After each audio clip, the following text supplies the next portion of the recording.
Gary Borger has brought together his skills as a fly fisherman, angling author, fly tyer, and professor of biology to become a respected fly fishing instructor. In this tape, Gary will show you dry fly tactics you can use on the waters you fish. You'll learn the most effective ways to take selective fish during a hatch and how to catch fish during hatchless periods. As Gary explains the characteristics and behavior of the fish's food organisms and relates this to fly selection and angling strategy, you'll come to see the dry fly in a new way through the window of the trout's world. Dry fly fishing is a versatile way to take trout, and it's effective in all water types, from smooth flows to fast water like this. You know, it's a lot of fun to fish a dry fly in fast water. For one thing, because the water is moving so fast, your fly goes through an area quickly, and so you're casting often and have to pay close attention. And then the fish's rise is often sudden and explosive, so there's a constant level of high expectation. And once you get a fish on, you got your hands full because the trout uses this fast water to its advantage during the fight. But there's another reason I like to fish riffly water, whether it's here on the Madison in Montana or on rivers near my home. And that's because there are so many potential places for fish to hold. These places are called lies. Now, trout can't swim endlessly in fast currents, so all lies have to provide protection from strong currents. In addition, sheltering lies provide protection from predators. You should know where sheltering lies are because a hooked fish will usually run there for protection. In riffly water like this, the basic sheltering lies are in the deepest part of the riffle, or around obstructions such as that boulder out there, or perhaps around logs or other things that are lying in the river. Feeding lies are places that provide food for fish but very little protection from predators. Essentially, feeding lies are in shallow water. In riffly water like this, feeding lies would occur along the edges. In water such as this, where the riffles are less than about knee deep, on gravel bars, behind islands such as that. Be especially mindful when you're looking for feeding lies of places where currents are concentrated, because where currents are concentrated, food organisms will be concentrated. Upstream there is a cluster of rocks against the bank, and the water's forced out around and forms a current tongue, and food organisms will concentrate in there, and fish will move in there to feed.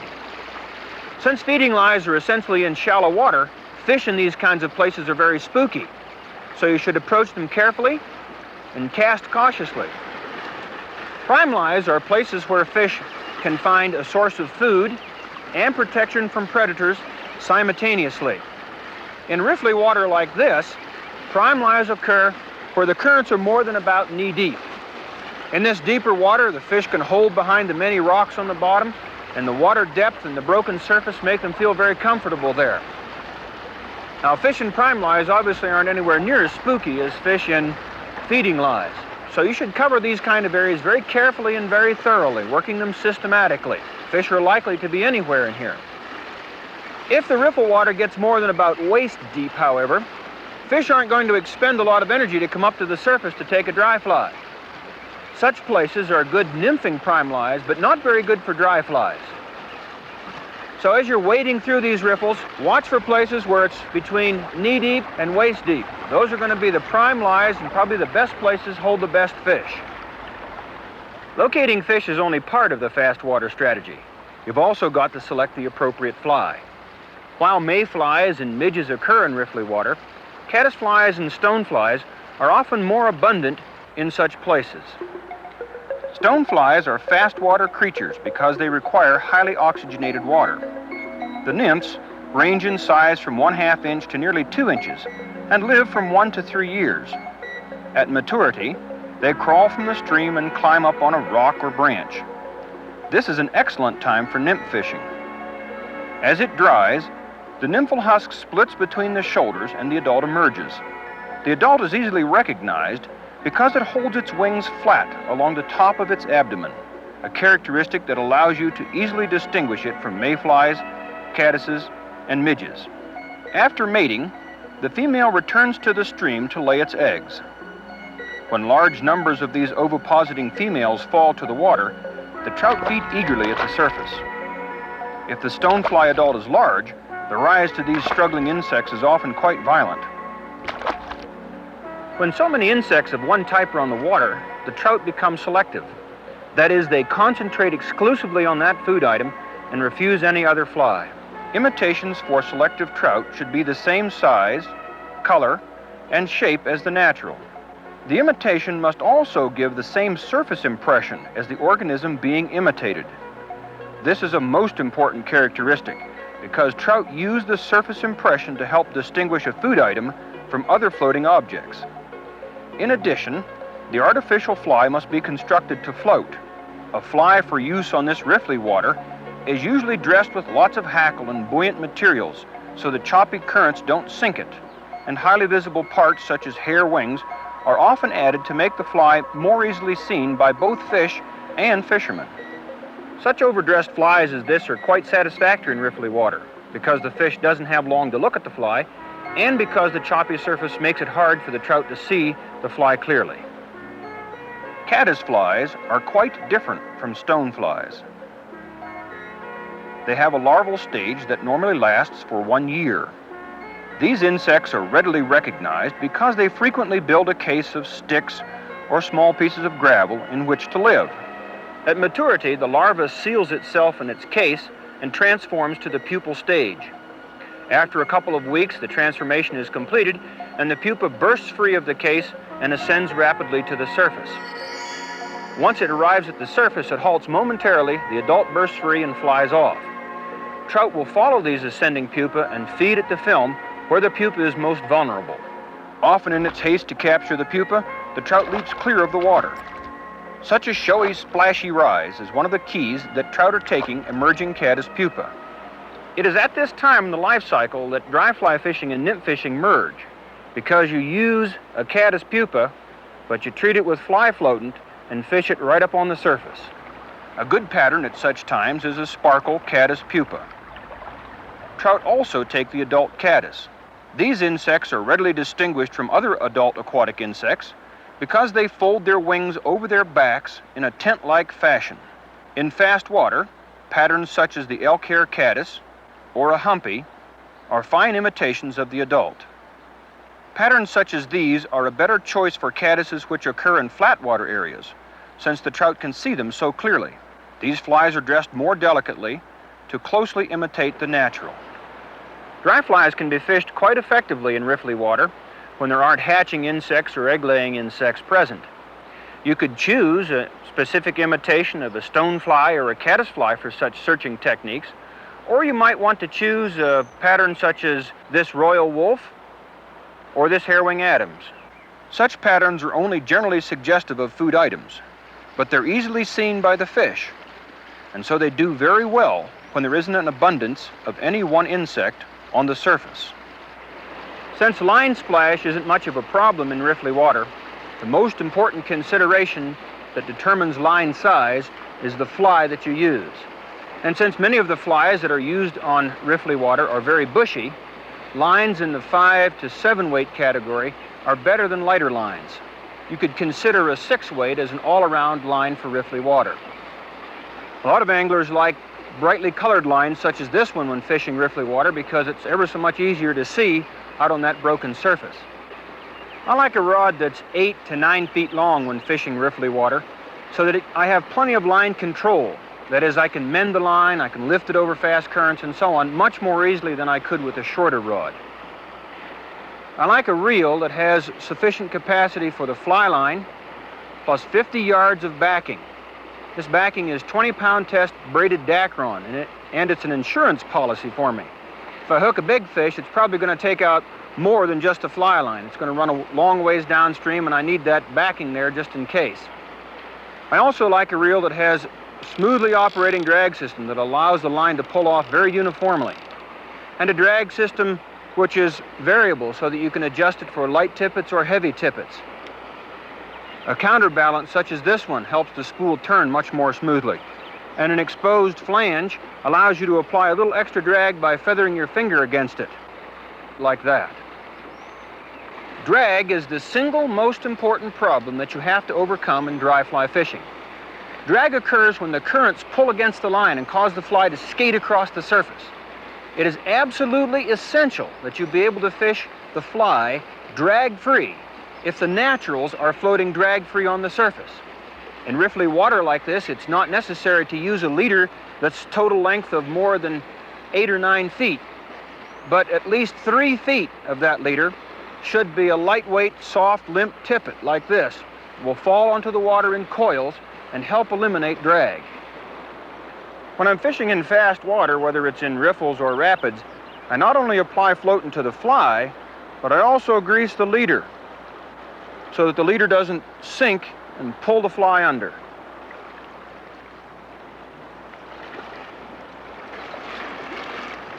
Remember that a riffle is a place where the water dances down over a stony bottom and the surface is choppy, but there's not a lot of white water in a riffle. Now, you can fish a dry fly upstream or across stream or even downstream in a riffle. But riffles lend themselves particularly well to the traditional upstream approach.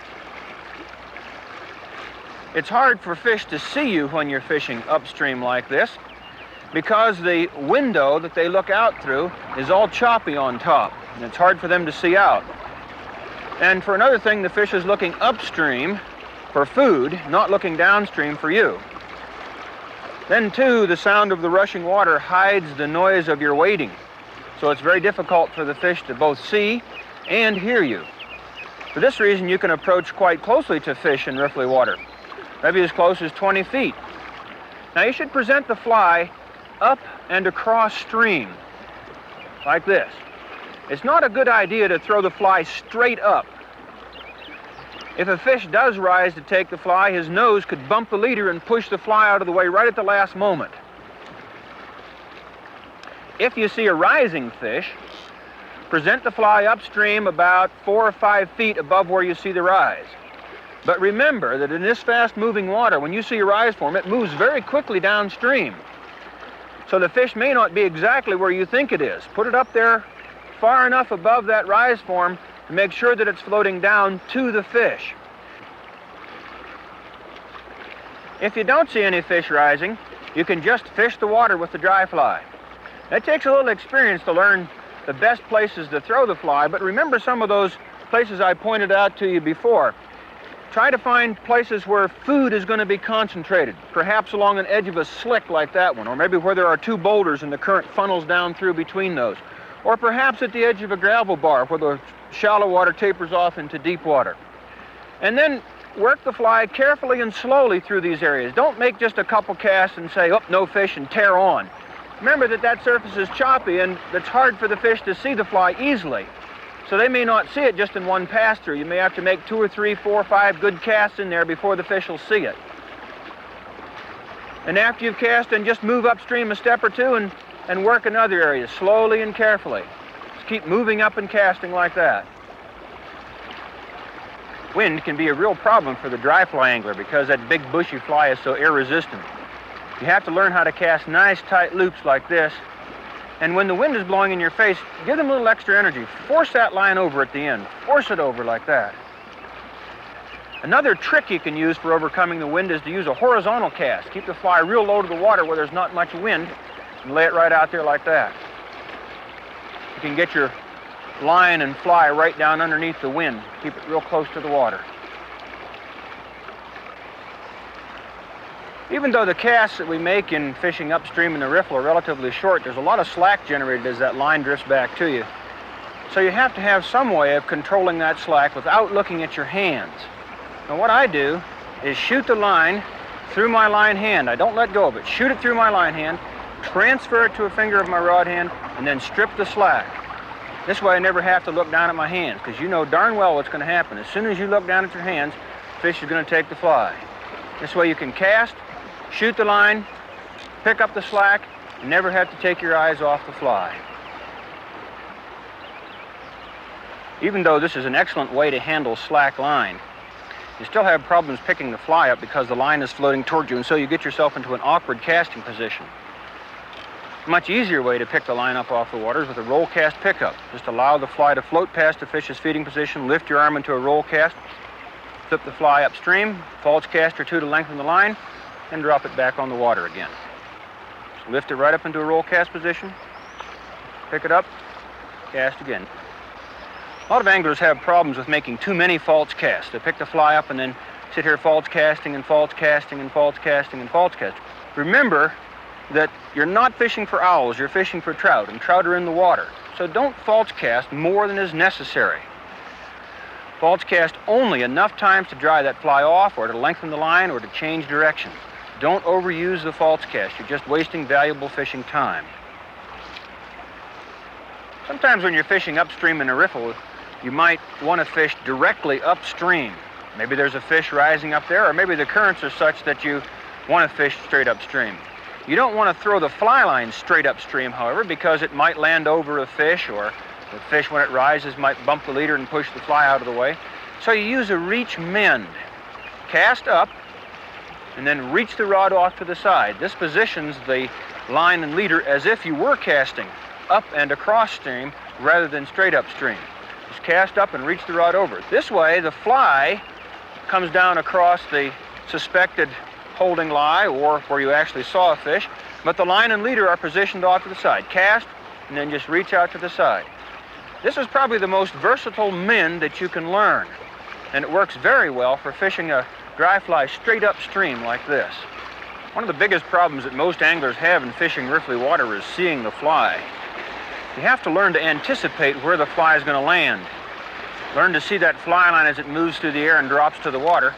If you're using an 8-foot leader, then the fly should fall 6 to 8 feet out ahead of the fly line. And you can use the fly line as a pointer. It sort of points the direction where the fly should be falling. And then too, you can look for the glisten or sparkle of hackle or white wings on a fly. And then if you do cast up there and you really can't see your fly, but you see a fish rise somewhere where you think your fly is, set the hook. When a fish takes the fly, wait for just a fraction of a second before you set the hook. You want to give the fish a chance to close its mouth on the fly and turn its head down so that when you set the hook, you pull the fly back into the corner of its mouth and set it securely. And for goodness sakes, don't rip the lips off the poor thing. Lift the rod deliberately but smoothly and tighten the line like that. Then be ready instantly to give back a little line or to let a little slip through your fingers, because that fish is going to panic when it feels the hook and make a run. Now, if you do get a fish on and you got a lot of slack line, you want to pick that up onto the reel. The best way to do this is just to reach down, put it under your little finger like that, and spool it on under tension. If you spool the line on loosely, like this, just spool it on there, and then the fish makes a lunge, it'll get a tight loop behind one of your loose loops, and then you're going to get a backlash and the fish will break off.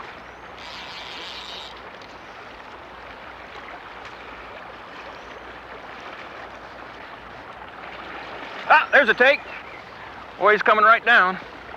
Strip the line if you have to, if they're running toward you. Then you can let it out slowly after they go past. Run downstream like that. And get that line up onto the reel as soon as you can.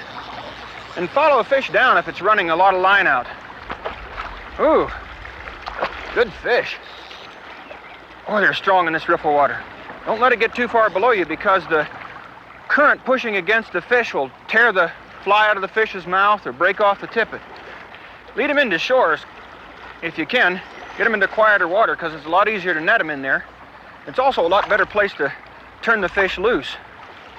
Turn them loose on the fast currents, and oftentimes they tumble and get injured, and then they don't survive. This way you can bring them in and let them go in the quiet inshore water. And try to get the fish around in front of you to net him. Just lead him around in front. You can see his head carefully. Just reach down there.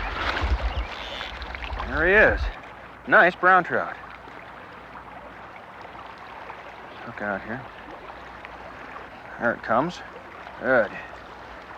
Okay, Mr. Brown. Boy, you know, it's a lot of fun taking trout upstream in a riffle like this, but there are a lot of other ways you can take fish on a dry fly, too.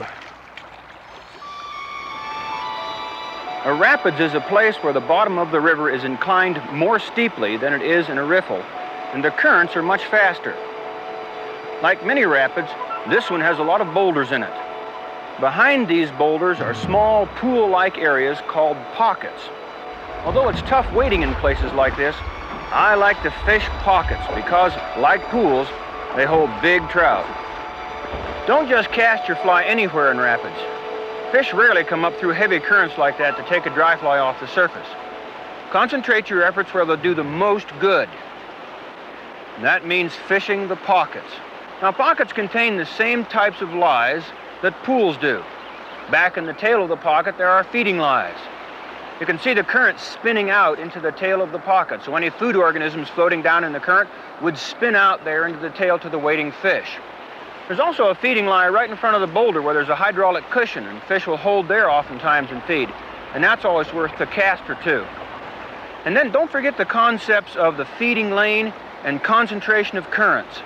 Wherever you have a concentration of currents like this, you have a concentration of food items, and you'll have fish moving in there to feed. And so places like this would be very good places to fish with the dry fly. Now, there's a prime lie in a pocket right at the head here where the fish can hold right at the edge of the fast current down on the bottom by the boulder. But because that water's so deep and fast, the fish usually won't come up for a dry fly. That's a better place to fish a nymph. I'd concentrate my efforts along this line and back there in the tail of this pocket. And oh, don't forget to fish the pockets near shore, especially if there are bushes nearby. Grasshoppers might jump out of the grass into there, or bugs fall off the bushes, or fish them when there's a big hatch on, because trout will slide out of this deep water into those shallow pockets to feed.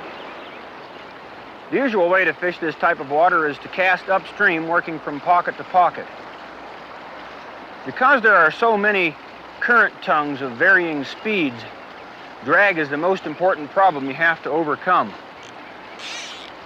So don't stand a long way off and cast into the pocket. 50-foot casts are totally unreasonable in this kind of water. Keep your cast short. 20 to 30 feet are maximum lengths. Don't worry about the fish seeing or hearing you, because the surface is choppy and there's a lot of background noise. There was a rise right in front of me there.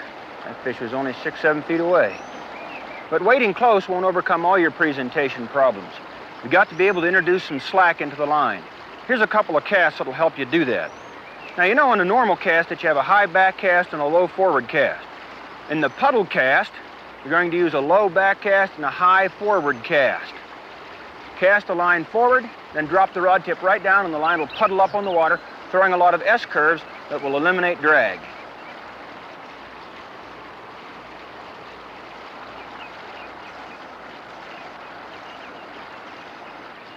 Sometimes obstructions behind you prevent a low back cast and a high forward cast.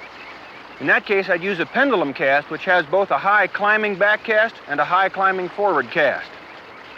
Now, this cast is rather difficult to describe, so watch it closely. I hold the rod vertically, but make the line loop travel as if I were casting horizontally, flipping it up in the back and up in the front. And then you get the same effect you get with the puddle cast. The line climbs up and then falls back, dropping to the water in S-coils, which eliminate drag. The pendulum cast and puddle casts aren't good to use in the wind because the slack gets blown all over the place. Under windy conditions, make short, normal casts and pick up the fly as soon as it begins to drag. It's better to have a good, short, drag-free float than a long float with drag.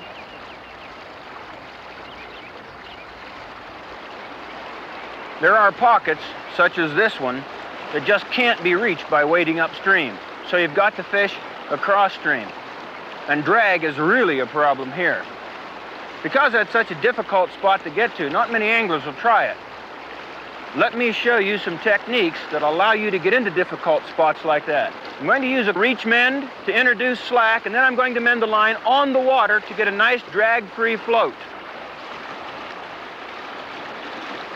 Make a reach like that, and then as the line comes tight in the current, just keep mending it back upstream. Just lift the rod tip and flip that extra slack back upstream. Keep flopping it up there. Then reach your arm out as far as you can to get a nice long drag-free float. Pick the fly up, reach it way upstream, and as the line starts to come tight, pick that slack up with the tip of the rod and just flop it back up there. Now, if you're fishing to a fish that's in that feeding lie right above the boulder, you can reach it with a reach mend or a single curve mend. Here's what the reach mend looks like. Cast up and reach it off to the side. The fly comes right down in front of the rock and the line goes right around, just like that. Cast up and reach it right around. Here's the single curve. Cast up, curve the line right around the rock. Cast up, curve the line right around the rock. The fly comes straight down in front of that rock, right into that feeding lie.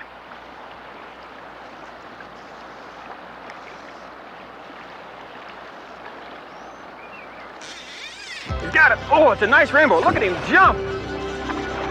Woo! Look at him go. Hot fish. Boy, that fish in that pocket water is exciting. Boy, those fish really take that fly. Bang, they got it, and then down they go. Remember to follow fish like this in this fast water because they'll pull off if you don't. Boy, that was a good run. Then get in that fast water, get your rod over to the side like this. Pressure them a little bit, get them into these quiet pockets along shore. Boy. Tough landing them in this kind of water because tough wading, tough moving. Come on there, fish. Boy, they really use that current to their advantage. Can't get him into this pocket of quiet water here. Ah. There he comes.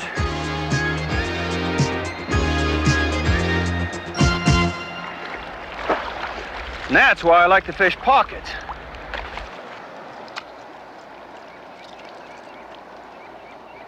There are times when it's very difficult to fish a dry fly upstream or across stream in riffles or pocket water. For instance, the wind might be blowing downstream very strongly, make casting awfully difficult for you. And light conditions might be such that it's very difficult to see the fly when you're looking upstream. So turn around and fish downstream. Now I'm going to cover the downstream approach in detail later on in the tape when I'm fishing the flat. But there is one thing I wanted to show you right here, and that's how to skitter a dry fly to make it look like an egg-laying caddis. Just cast downstream, lift that rod up, and let the fly just sort of dance and pop along on the surface. Then let it drift down a little bit. Bring the rod back very slowly so the fly just skates and skitters like that. Drop the rod and let it run right back down again. Try to get the fly right in the fish's feeding lane. Maybe you'll entice him up there to grab it. And be ready for a violent rise.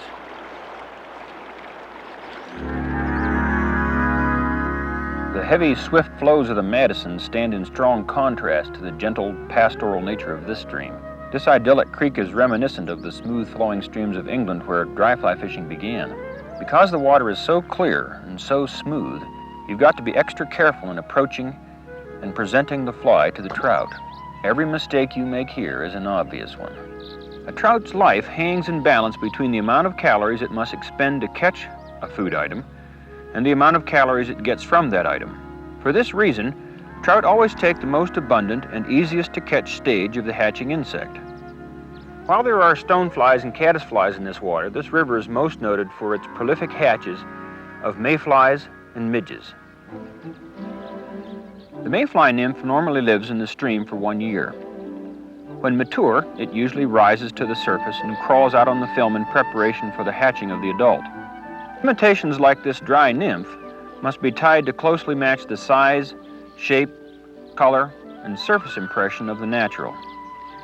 As the adult begins to wiggle free from the nymphal husk, it's called an emerger. When the hatch is in full swing like it is now, trout usually switch over from the nymphs and begin taking emergers. This happens because the emergers are so abundant and so easy to catch.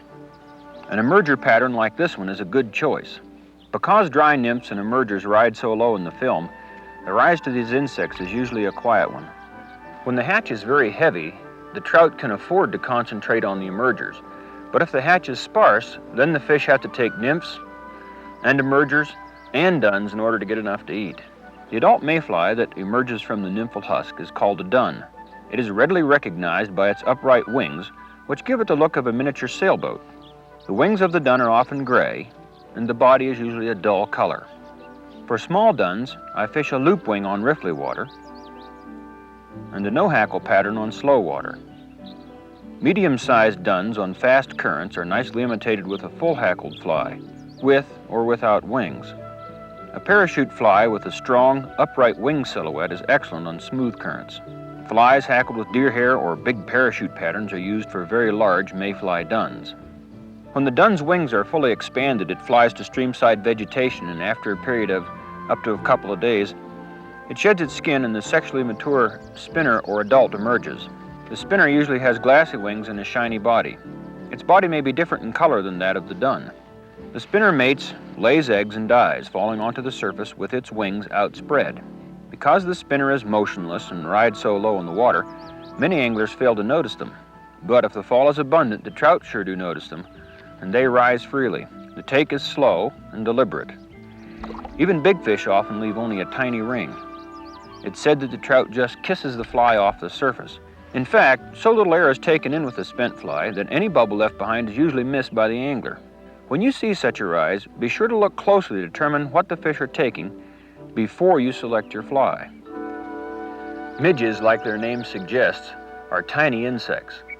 They have a life cycle that's like that of the caddisfly. The larva is small and worm-like. It lives for 2 weeks to a month before pupating. Then the pupa rises to the surface and rides along in the film where the adult escapes. Adult midges look like slender mosquitoes. In fact, they're closely related to mosquitoes, but fortunately they don't bite. Their wings are shorter than their abdomen. Trout like midges, and they feed on the pupa, emergers, and adults because even though they're minute, they are enormously abundant. If the hatch is heavy, emergers are preferred. Because midges hatch slowly, trout take them with gentle, sipping rises that leave only a small ring and often no bubble. This pattern, the Griffith's gnat, can be left full to simulate the adult or trim flat on the bottom to mimic the emerger. It's the best dry fly imitation for midges that I've ever used. On rivers such as this one, when you see rises and there isn't any obvious hatch or spinner fall, check to see if there might not be terrestrial insects floating on the water. Be especially mindful of this if it's windy because these insects are easily blown into the stream from nearby vegetation. These flies represent an ant, a beetle, a jacid, an inchworm, and a grasshopper. You can use a dry fly for searching on water like this, but because it's so flat and so clear and the fish get such a good look at the fly, you should use a pattern that's representative of an actual food item. An ant fly is probably the best choice because these insects are so abundant that trout everywhere recognize them. In this very flat water, the line might fall hard to the surface, so we're going to use a lightweight line, 3 to 5 weight, and again a rod that's about 8 to 9 feet long to give us plenty of control over the line. I'm going to use a reel that's the same one I used on the Madison that has 50 yards backing capacity. In case I hook a big fish, it runs all the way down to that pond down there. The leader that I'm going to use is really the most significant portion of the tackle system for flat water because drag is the most significant problem we have to overcome. I'm using leaders that are anywhere between 10 and 15 feet in length with a tippet that is anywhere from 3 to 5 feet long. If it's windy, I'd use the shorter leader, but on very flat days like this, I'm going to use a 15-foot leader with a 5-foot tippet. Because fish can see and hear so well in this flat water, you have to approach them carefully. I like to take advantage of any vegetation I have to break up my silhouette, either putting the vegetation in front of me or keeping it behind me. And when I wade, move as carefully and quietly as possible. If you had a dinosaur crashing around in your living room, you'd sure know about it. And if you go crashing into the river, the fish are sure going to know about it. So move in, wade very quietly and very slowly. Finding lies in flat water like this is not too easy because the smooth flow doesn't reveal much about the character of the bottom. Of course, if you remember the concepts of the lies, it becomes easier. Sheltering lies are going to be in deep water, in weed beds, perhaps back under some sticks like this. And feeding lies are always in shallow water, so along the edges we're going to find fish feeding. They might move in there to feed during a hatch, or there could be terrestrials falling out of the grass into the water. And in smooth flows like this, where there are weed beds in mid-river, fish will also take up feeding positions in the shallow water over those weed beds. There aren't too many prime lies in a stream like this. There could be one here where the current line is concentrated around these sticks. The fish could hold back under the sticks there and still be able to feed in food organisms that were concentrated in that food line. Fish feeding in this very flat water can see out readily. However, the size of the window that they see through depends upon how deep they are. A fish lying within an inch or two of the surface has a very small window and consequently can't see very far. But then, too, the fish's feeding lane is very narrow, and you've got to get the fly right to them. You can often approach to within 15 feet of such fish without spooking them. However, if the fish is lying more than a foot or so beneath the surface, stay at least 30 feet away unless you get down and crawl. Even then, 20 feet is as close as you dare get. You can fish dry flies upstream in this flat water in the traditional manner, but you have to remember that the fish sees out well and hears well, so you've got to make a very delicate presentation. Cast upstream from the fish 3 or 4 feet. If you see his nose poke out, you can tell right where he is, but if you don't see his nose poke out, remember that the ring is drifting downstream, so you want to lay that fly up there far enough so you get it above the fish. If you have a hard time making a delicate presentation with a normal overhead cast, you might want to use a pendulum cast. This pendulum cast has an added advantage in that it piles the leader up a little bit on the end, and that increases the time that you can get a drag-free float. Sometimes when you're casting up and across like this, you have a tendency to throw the line or leader over the fish's window. If you think you might be doing that, you want to use a reach mend.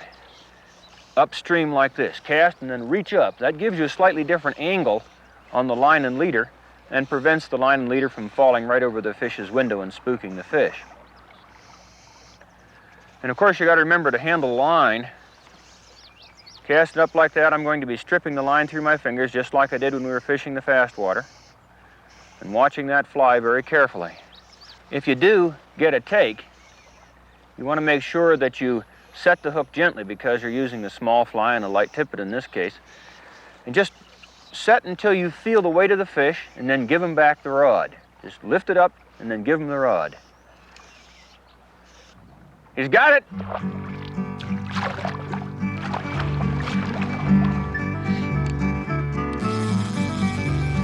Whew, that was a hot one.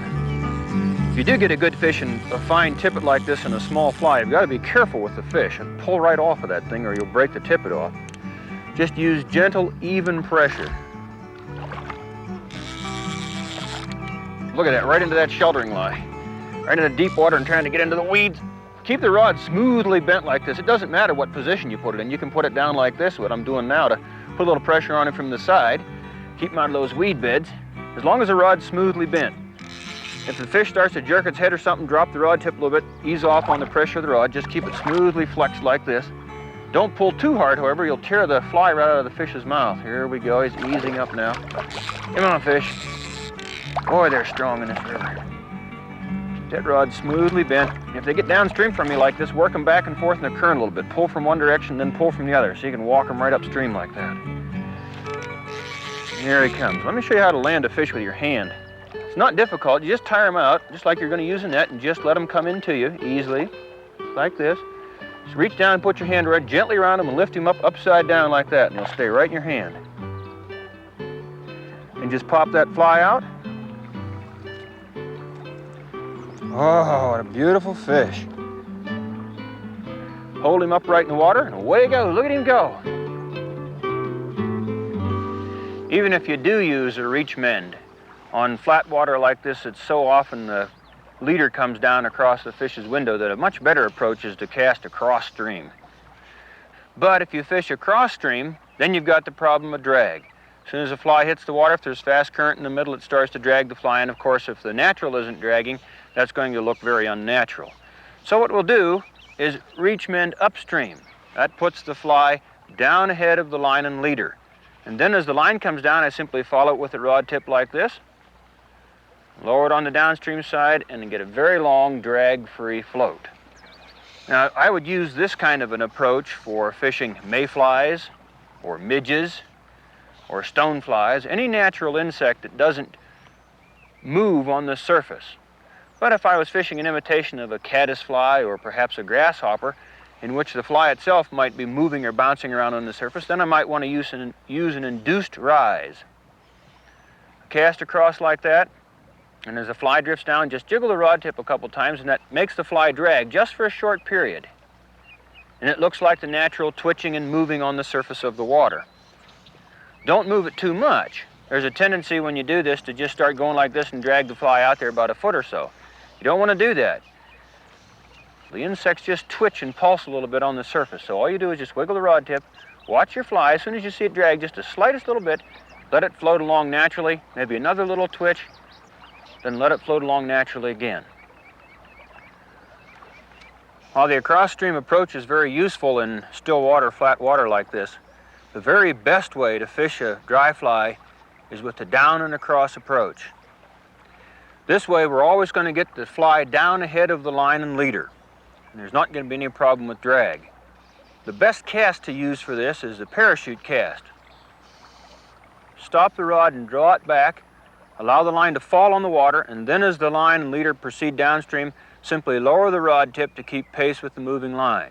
This totally eliminates any drag whatsoever. Once the fly gets past the fish, bring the rod to the side a little bit so that the fly skates out of the fish's feeding lane. Pick it back up very gently. Make another parachute cast, drop it right in there and let it run down over the fish. If the fly isn't exactly in the fish's feeding lane, you can skate it one side or the other. Skate it a little bit until it gets right in the feeding lane, and drop that rod tip and allow the fly to run right over top of the fish without any drag at all. And when you get the fly down over the fish like this, you don't want to pick it up off the water right over top where the fish was. So what you do is bring the rod to the side a little bit, and that will skate the fly over. Then once the fly is out of the fish's feeding lane, pick it up, make the false cast over here so that we don't throw water over top the fish, and then drop that fly back in place again and let it run right down over top of them, just like that. Sometimes you need to get a little more line in the float. Well, in that case, you can just shake a little bit more line out through the guides, just like this as the fly is going down. You can get a very long drag-free float. Got it. When you set the hook with this down and across approach, you have to wait for the fish to turn down, because remember, you're pulling the fly upstream and you'll pull it right out of the fish's mouth if you don't wait for the fish to turn down. Best thing to do is just say to yourself, now I got you, then set the hook. Boy, he's coming right up there. Ooh, it's a nice little brown. Oh, he's going right into those sheltering weeds, I'll tell you. Here he comes around now. Very good. Onto that deep water again. Really very important to learn to play fish from the reel, especially in these kind of conditions, where a fish pulls off a lot of line, then gives a lot of line, then pulls off a lot of line. If you had to strip line and then let it run back out again, it got tangled around your net or around a stick, around your boot or whatever, you'd be in real trouble. I like to keep the fish on as short a line as I possibly can. If the fish is going to run, obviously you have to let it run, but anytime it'll let me take line, I take it. Keep him in close where I can sort of steer him around and keep constant pressure from the side.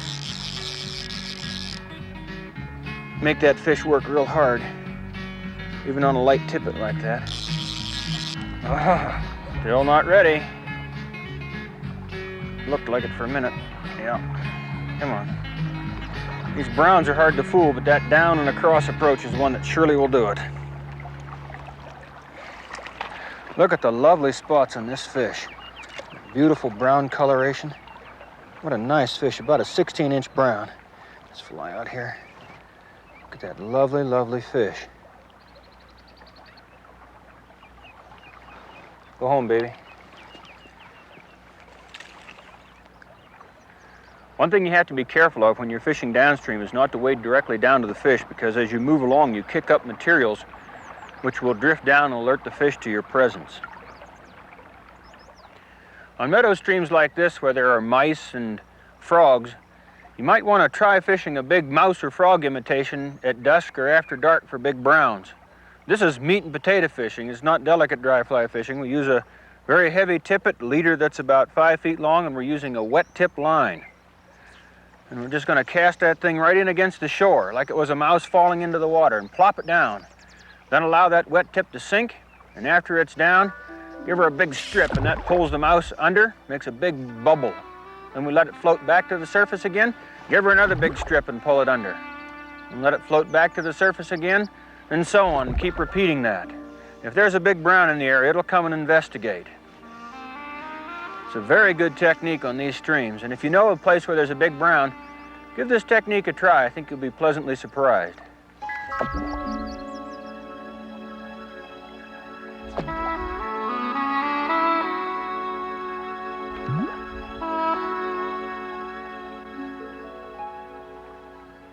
Sometimes because of beaver dams or man-made obstructions or a slough such as this one, stream flow is so greatly slackened that still water areas are formed. Trout in such areas behave as they would in any lake. Since there's no current to bring them food, the fish swim about in search of it. This cruising behavior means that the fly fisher must radically change tactics or go fishless. Remember that the secret to stillwater fishing is that the fish move, the water doesn't. So we're going to look for cruising lanes, not feeding lies. So we want to try to find the places where the fish are actively searching for food. They move along edges, such as the edge of that weed bed over there, or along the edge of this deep channel. They may be swimming around flooded timber, such as that. They may be moving in pockets in the weeds. Any place like that, you've got to stand and watch for the fish. And when you see the fish, put the cast out in front of the fish and wait for him to come and take the fly. Sometimes it means just standing here for 5 minutes and watching very carefully until the fish cruises within your casting range. But if it's a 17 or 18-inch fish, it's worth waiting 5 minutes for. In fact, there's one right now. Now let's hope that everything goes right. Put the fly down. And he didn't want it. Oh, bird went over him and spooked him. That's how spooky they are. For this kind of fishing, you really have to be careful with your cast. You can't just throw it out randomly. You've got to watch for the fish. Random casting over these kind of fish will spook them. The fish are rising, and then they're cruising, and then they're rising again. And if I cast where I see the rise, then I'm casting behind the fish, or perhaps I'm casting over another fish that's cruising in there. Sometimes when the fish aren't cruising in one direction, say they're moving randomly, you'll just have to cast out and let the fly lay there and just hope that the fish takes it. Sometimes what I'll do is to cast out and just twitch the fly the slightest little bit. And you can do that by shaking the rod trip side to side like this, or by stripping a very small amount of line, but you've got to watch the fly carefully. If you move it more than an inch or so, you might spook the fish. And then you just wait for the fish to come and take the fly. Just like that.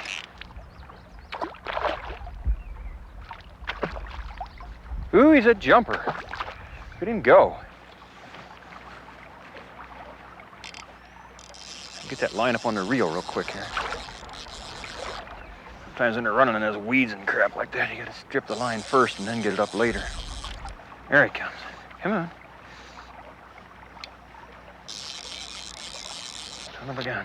Sometimes you just gotta strip line like crazy to keep them from getting you tangled up. And then at the first opportunity, when you get them out of the weeds and stuff, then get your line picked up onto the reel.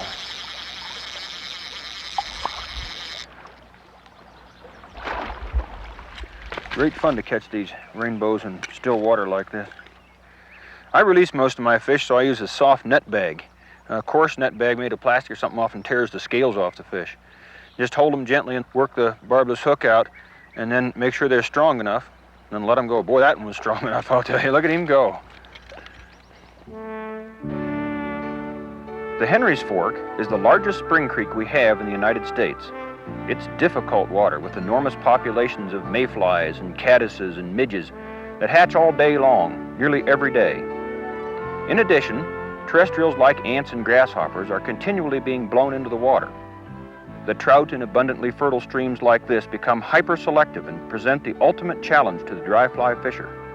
In order to solve the problems this type of water presents, you'll have to understand the concepts and techniques illustrated earlier in this tape.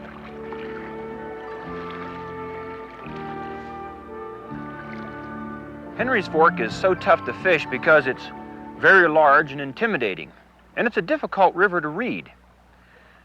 Essentially, all you have in this stream are sheltering lies and feeding lies. There are very few prime lies.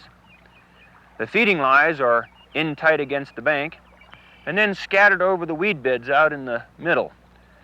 Because it's so big, and because there's so many places that fish could feed, the fish are all scattered out, and they're very spooky in this flat water also. And then, this flat water isn't really as smooth as it looks. Because of all the numerous weed beds, there are many little current tongues. And so drag is the single most important problem you have to overcome. Especially hidden drag. That is, the fly moves maybe only 1/4 of an inch. You can't see it, it's hidden to you, but because the fish is only a few inches away, the fish sees that drag. And then this abundant insect fare makes the fish hyper-selective. And so the second major problem is figuring out what fly to put on. Let me give you some of the secrets for fishing tough rivers like Henry's Fork. Because drag is such a significant problem on these streams, we've got to adapt our tackle and techniques to overcome it. First thing you want to do is use a long leader with a long tippet on it. I use tippets anywhere from 3 to 5 feet when I'm fishing these kind of streams. And then the other problem, of course, is selecting the fly for this kind of water. In very flat water, the fish's window is very clear and the fish see out readily. So we're going to use flies that are more exact copy of the naturals. A pattern like this no-hackle fly is very good to imitate mayfly duns. Now, it's very important when you're fishing the down and across approach on abundantly fertile streams such as Henry's Fork that you get the fly right into the fish's feeding lane. Often the fish will watch a slot of water that's only 2-3 inches wide, and if your fly is 2-3 inches one side or the other, the fish won't take it. So you can skate the fly into the fish's feeding lane if you can't cast it in there.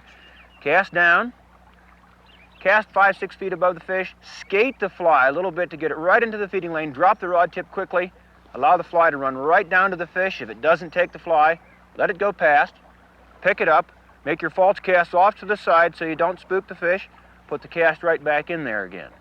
If you have to skate it, fine. Let it run right down there. Boy, there's a nice one working out there. Let's see if we can get that fish. Don't just cast any fish you see. Stand and wait. When you find a fish that's feeding consistently, makes 2, 3, 4 rises, go after that fish. If you just cast every rise, you're going to spook all the fish around you.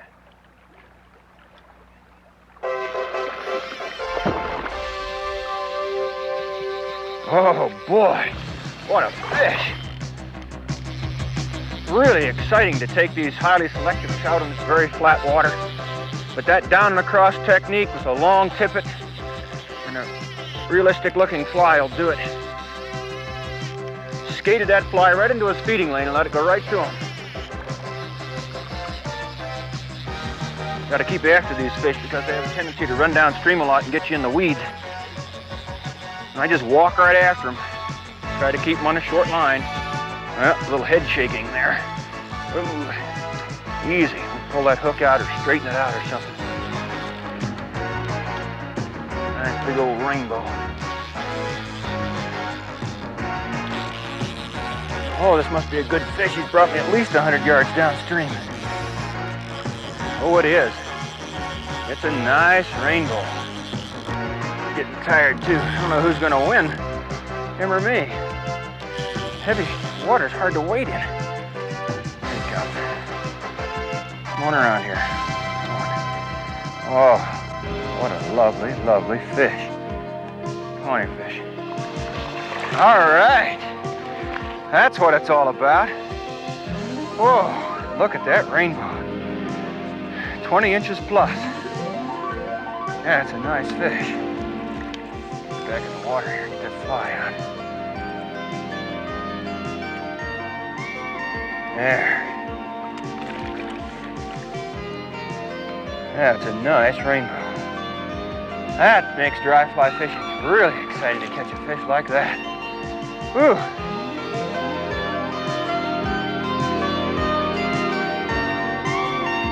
Dry flies are so exciting to fish because you see that exact moment when the fish takes the fly.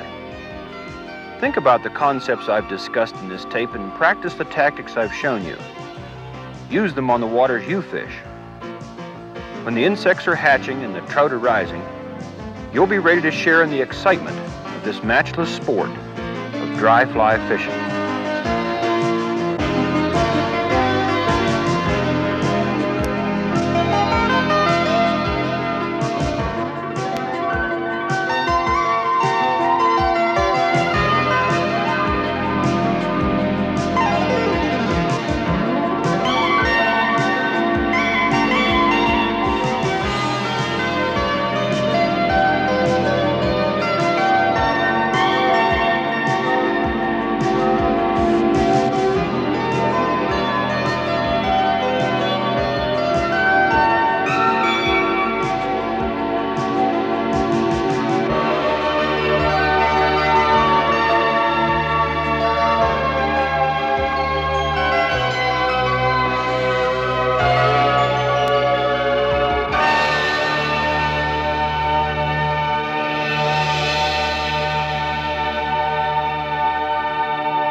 it's excitement you're after, come fishing with the experts from 3M Scientific Anglers and learn ways to catch more and bigger trout on the fly.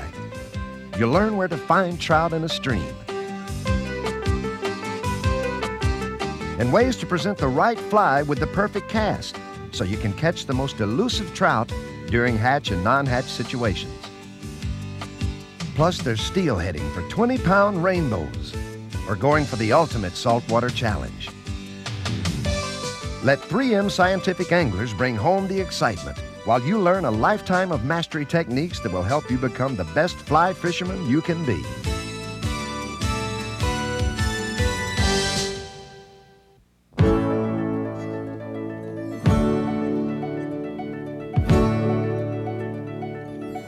There's no other sport like fly fishing. It can truly give you a lifetime of discovery and enjoyment. Whether you fish your own favorite stream or travel the world with your fly rod, there's no end to what you'll learn. To help speed you along your path of discovery, Scientific Anglers from 3M has recruited some of the world's best fly fishermen to produce a complete learning system of videotape programs.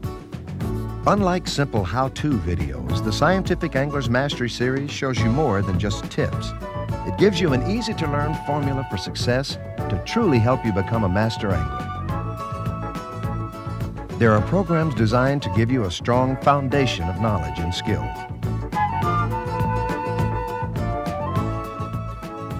At the next level, the Mastery System helps you integrate the skills and knowledge into sophisticated fly fishing strategies.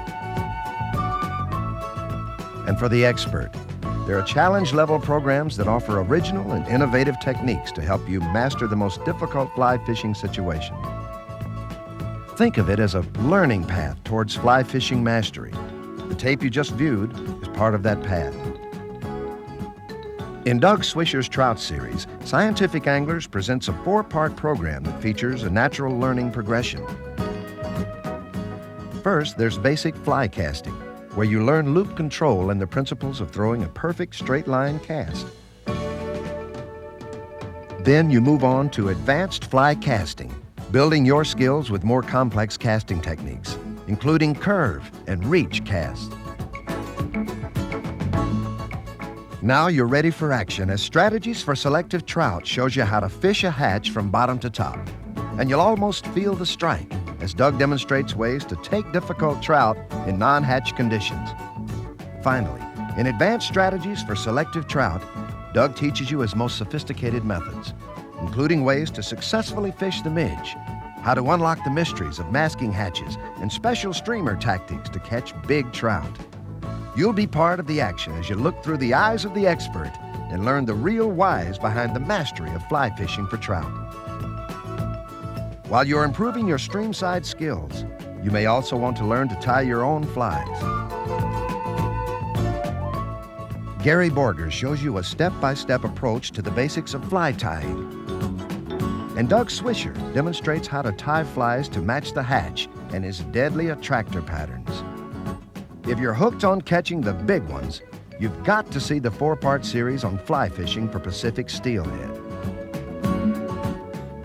Lonnie Waller and Jim Teeney will provide you with a complete arsenal of skills so that you can take these giant rainbows, even in the most challenging conditions. But that's not all. Scientific Anglers takes you south to watch world record holder Billy Pate demonstrate his secrets of success for hooking up and landing the ultimate fly fishing game. And if you love fishing, hunting, and other sports, think of 3M as your total video resource for outdoor adventure.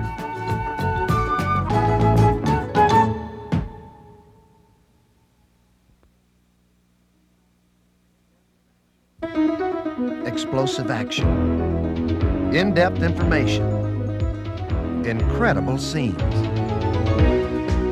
3M Sportsman's Video Collection brings you the world of bass fishing with America's top anglers like Doug Hannon, Ricky Klein, and Al Lindner, a comprehensive learning series that'll make you the best bass angler on your lake. You'll be glad you watched these programs when you catch the bass of a lifetime.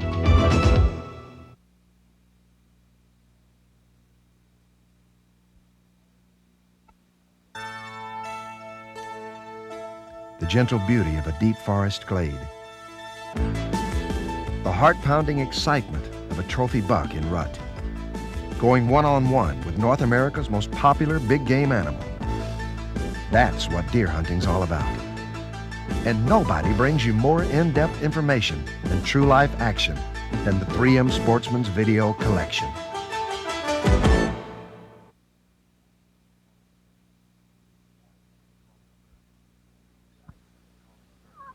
The excitement of calling a bird into your gun. The satisfaction of making a clean shot. And the companionship of a well-trained dog.